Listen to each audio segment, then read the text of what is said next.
एक बार की बात है, एक राज्य का राजा बड़ा ही निर्दयी राजा था। उसने अपने शासन काल में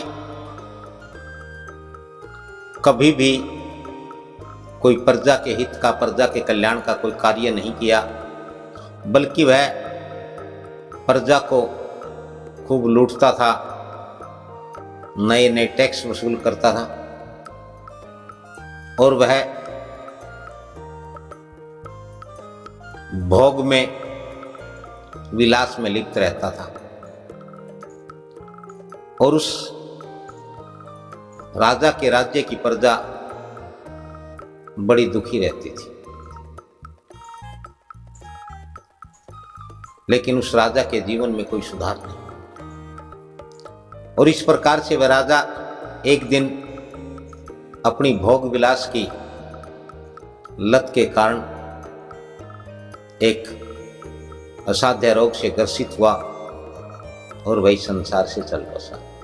उसके बाद उसका पुत्र उस राजगद्दी पर बैठा और वह पुत्र भी अपने पिता के ही पद चिन्हों पर चलने लगा और वह भी एक अन्यायी अत्याचारी राजा सिद्ध हुआ और उसी प्रकार से अपने पिता की तरह उसे भी एक असाध्य रोग ने घेर लिया, उसकी भी मृत्यु। फिर उसका बेटा गद्दी पर बैठा, वह भी भोग विलास में लिप्त था, प्रजा पर अन्याय अत्याचार करता, नए नए टैक्स वसूल करता था। एक बार वह शिकार को गया और इत्तिफाकन वहां अंधेरा हो गया। एकदम से मौसम ने अंगड़ाई ली कि उसके रक्षक, उसके सेवक राजा से बिछुड़ गए और राजा अलग थलग अकेला पड़ गया।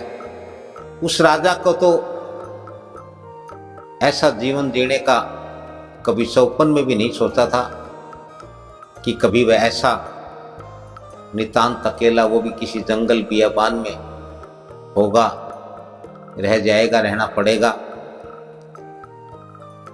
जिसने कभी अपने वस्त्र तक न खुद पहने हो। और वह व्यक्ति आज एक अंधकार में जंगल में फंस गया। जैसे तैसे हिम्मत करके, कुछ डर भय लेकिन जीने की चाह ने उसे रुकने नहीं दिया और वह चलता रहा, जंगल से बाहर निकला, एक गांव में पहुंच गया और रात्रि में उसने एक घर में आश्रय लिया।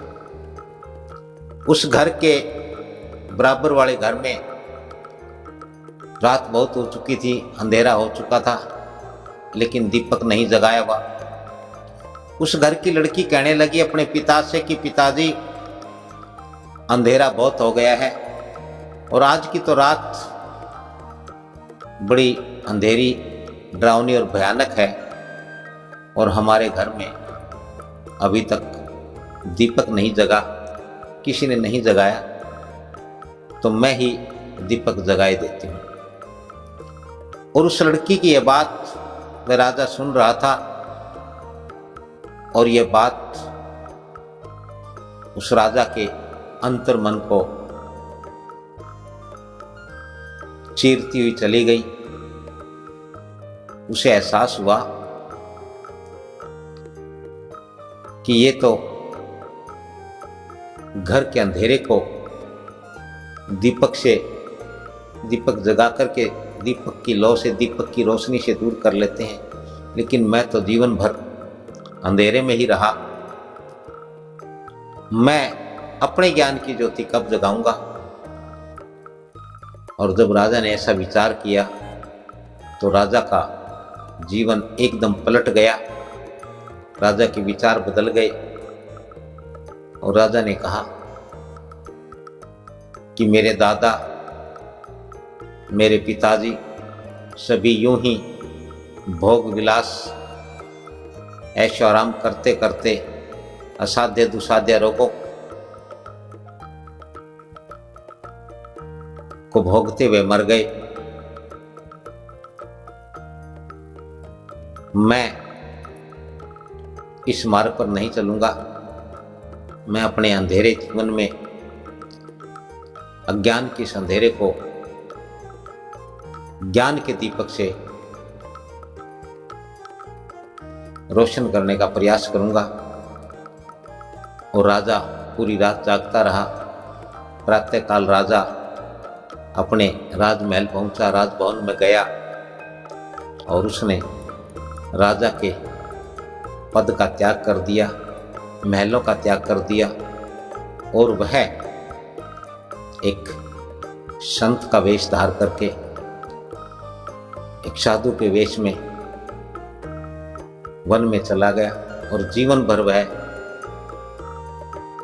अपना कर्म से, अपने व्यवहार से, अपने आचरण से संतों का जीवन जीता रहा। इस बात से हमें यही सबक मिलता है, सीख मिलती है। अंतर मन से कही गई बात कभी खाली नहीं जाती है। उसका किसी के अंतर मन पर गहरा प्रभाव पड़ता है और वह प्रभाव जीवन बदल देता है, जन्म बदल देता है।